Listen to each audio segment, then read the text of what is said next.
Hello students. तो आज का हमारा टॉपिक है electric dipole in uniform two dimensional electric field.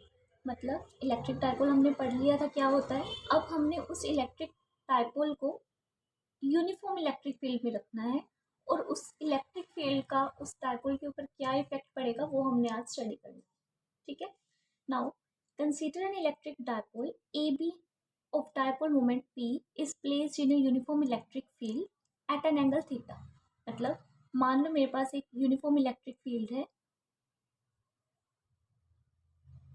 ठीक है, this is uniform electric field जो ऊपर की डायरेक्शन में है। अब मान लो इसमें मैंने एक डायपोल रख दिया दैट इज ए बी। ठीक है, टोटल लेंथ कितनी होती है डायपोल की 2a होती है, तो इसकी लेंथ भी क्या होगी 2a होगी।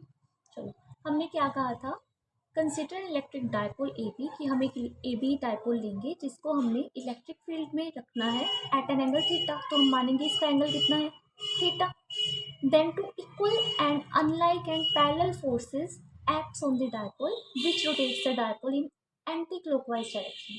मतलब अब देखो हमने यहाँ पे रख दिया, हमें पता है एक साइड क्या होता है माइनस क्यू चार्ज होता है, दूसरी साइड क्या होता है प्लस क्यू चार्ज होता है, ये चीज़ हमें पता है। तो इस प्लस क्यू चार्ज के कारण यहाँ पे एक फोर्स पैदा होगी जिसको हम कहेंगे that is F is equal to Q E. हमने पढ़ा हुआ है ना, तो क्यू ई, बट पॉजिटिव में हमारे पास ये फोर्स इस डायरेक्शन में लगेगी। अगर हम यहाँ पे देखें तो यहाँ पे फोर्स किस डायरेक्शन में लगेगी, नीचे की डायरेक्शन में, that is minus Q E. पढ़ा हुआ था ना हमने, that is F is equal to Q E वाला। तो उस तरीके से ये फोर्स लग रही है। अब देखो अगर मैं यहाँ पे एग्जाम्पल लूँ पेन की, तो अगर हम देखें इस पे अगर मैं फोर्स इस डायरेक्शन में लगाऊं और यहाँ से फोर्स इस डायरेक्शन में लग रही हो, तो उस टाइम पे क्या होगा, ये ऐसे रोटेट करेगा। सेम कंडीशन यहाँ पे हो रही है, इस ए बी के ऊपर इस डायरेक्शन में फोर्स लग रही है, यहाँ पे इस डायरेक्शन में लग रही है, ऑपोजिट डायरेक्शन में फोर्स लग रही है लेकिन इक्वल है। तो उसके कारण यहाँ पे एक रोटेटिंग इफेक्ट आएगा जिसके कारण ये इस तरीके से एंटी क्लॉकवाइज डायरेक्शन में मूव करना शुरू कर देगा। ठीक है, तो ये जो फोर्स है इसको हमने नाम दिया टॉर्क। ठीक है, टॉर्क भी बोल देते हैं, कपल भी बोल देते हैं, या फिर मोमेंट ऑफ फोर्स भी बोल देते हैं। क्लियर है। मतलब एक चीज़ हमें पता लगी कि अगर हम डायपोल को टू डायमेंशनल इलेक्ट्रिक फील्ड में रखेंगे तो उस पर फोर्स पैदा हो जाएगा और उस फोर्स को नाम क्या देंगे हम, टॉर्क। टॉर्क क्यों दिया, क्योंकि वो रोटेशनल में है। क्लियर है। चलो, अब अगर हम टॉर्क की वैल्यू देखें तो टॉर्क जो प्रोड्यूस होगा वो किसके इक्वल होगा, either force into perpendicular distance. मतलब कोई भी फोर्स इंटू परपेंडिकुलर डिस्टेंस, कोई भी फोर्स। क्यों, क्योंकि दोनों की अमाउंट तो सेम है, बस एक इनके डायरेक्शन का डिफरेंस है। ठीक है, तो आइदर फोर्स कितना है क्यू ई। अब देखो परपेंडिकुलर डिस्टेंस देखना है, तो परपेंडिकुलर डिस्टेंस क्या होगा, जो इसकी आर्म है दैट इज ये वाला। अगर मैं इसको सी नाम दूँ तो हम कहेंगे परपेंडिकुलर डिस्टेंस कितना है इसका, ए सी। तो यहाँ पे हम लेंगे ए सी, तो हमारे पास बन गया Q E into A C, this is the amount of torque. ठीक है, तो ये हमारा टॉर्क आ गया। अब हमने इस टॉर्क की जो वैल्यू प्रॉपर फाइंड करनी है, मतलब इस ए सी की वैल्यू फाइंड करनी है हमने। ठीक है, अब देखो ए सी की वैल्यू फाइंड करने के लिए हम ये ट्राइंगल लेंगे, in triangle A B C, A C by A B is equal to sine theta. A C by A B is equal to sine theta, मतलब परपेंडिकुलर अपॉन हाइपोटेनियस किसके equal होता है, साइन थीटा के equal होता है। तो यहाँ से हमने ए सी की वैल्यू निकाली, that will be equal to A B sine theta. अब हमें पता है ए बी किसके इक्वल है 2a, इसकी वैल्यू हमें पता थी, तो ये वैल्यू हमने यहाँ पे यूज़ कर ली, तो हमारे पास बन गया 2a साइन थीटा। क्लियर है। अब ये जो ए सी की वैल्यू हमारे पास आई है इसको हमने इक्वेशन 1 में यूज़ किया, then it will become tau is equal to Q E into 2a sine theta. Clear है यहाँ तक। चलो, अब देखो हमें पता है Q इंटू 2a किसके इक्वल होता है, that is equal to electric dipole. तो हम क्या करेंगे, इसको नाम दे देंगे इलेक्ट्रिक डायपोल का, that is P। E as it is आ जाएगा, sine theta as it is आ जाएगा, तो हमारे पास बन गया 2 is equal to P E sine theta.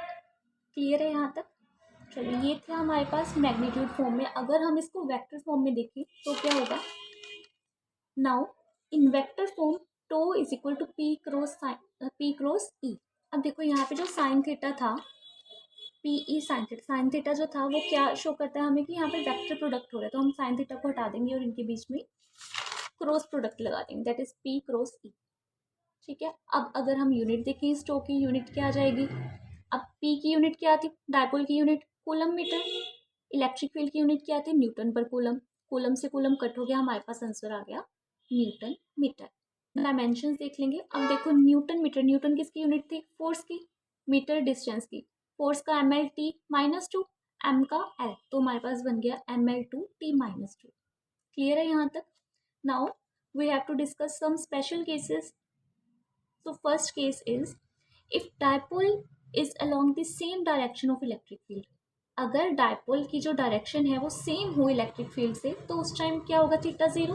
देखो सेम का मतलब क्या है कि अगर इलेक्ट्रिक फील्ड उस डायरेक्शन में है तो डायपोल भी हम ऐसे रखने की जगह अगर ऐसे रख देते मतलब एंगल कितना बनता? जीरो बन जाता। तो उस टाइम क्या हो जाएगा?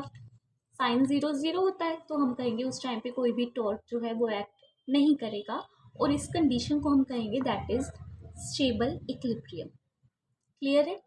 नेक्स्ट है if electric dipole is opposite to electric field. अगर जो इलेक्ट्रिक डायपोल है वो इलेक्ट्रिक फील्ड के ऑपोजिट हो, मतलब एक इस डायरेक्शन में दूसरा इस डायरेक्शन में आ जाए, तो उस टाइम पे एंगल कितना बन जाएगा? 180।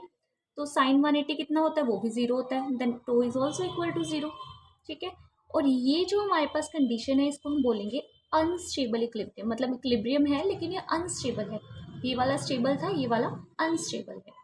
ठीक है, now if electric dipole is perpendicular to the electric field. अब अगर हम माने कि ये जो डायपोल है ये ऐसे की जगह ऐसे आ गया, मतलब इलेक्ट्रिक फील्ड इस डायरेक्शन में ऐसे है, ये ऐसे आ गया, मतलब एंगल कितना बन जाएगा? 90 डिग्री। तो उस टाइम पे साइन 90 कितना होता है? 1। Then we will get tau is equal to P E which is maximum tau. ठीक है, तो ये था हमारा आज का टॉपिक। Thank you.